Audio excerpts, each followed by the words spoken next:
epuka staili hizi 5 ikiwa mwanamke ana kitumbua kidogo, pia hana uteute.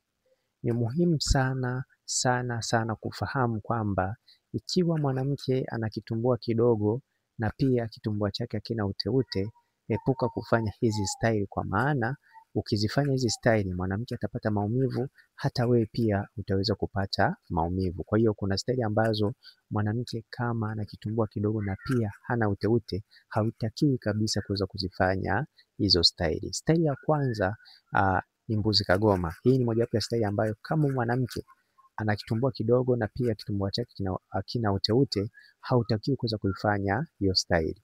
Na pia staili ya pili ni jipakulie mwenyewe. Hii ni mojawapo ya staili ambayo mwanamke kama ana kitumbua kidogo, hautakiwi wewe mwanamke au wewe mwanaume kumruhusu kuweza kufanya hiyo staili.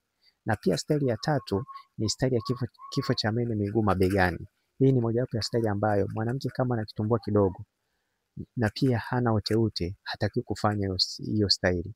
Na pia staili ya 4 ni staili ambazo ni za kumkunja mwanamke. Unakuta mwanamke unashika mguu wake unaweka kwenye bega afu unabinya kwa nguvu, yani staili ambazo zinahusiana kukunja mwanamke. Hizi ni mojawapo ya staili ambazo hautakiwi kuweza kuzifanya ikiwa mwanamke ana kitumbua kidogo pamoja hana uteute.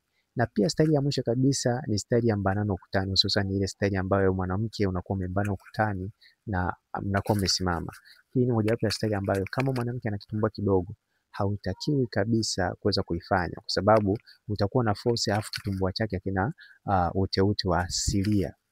Kwa hiyo ni muhimu sana kuweza kufahamu hilo. Kumbuka pia kama unahitaji kuweza kupata kitabu hiki kinahusiana na mambo mbalimbali ambayo yanahusiana na mahusiano pamoja na ndoa, lakini kitabu kinaelezea namna ya kuweza kumpata mtu sahihi wa kuingia naye katika mahusiano ambayo yatajenga ndoa sahihi. Kitabu hiki kinauzwa shilingi 15,000. Hakikisha unanicheki WhatsApp kwa namba 0713 7287 36 ili uweze kupata hiki kitabu ambacho kitaweza kukusaidia namna ya kuweza kumpata mtu sahihi wa kuweza kuingia naye katika ndoa. Na pia kama unahitaji kupata ushauri ama video za kufanya mapenzi, hakikisha unanicheki WhatsApp kwa namba 0713 7287 36. Naitwa Isaac Kanyankole. Asante na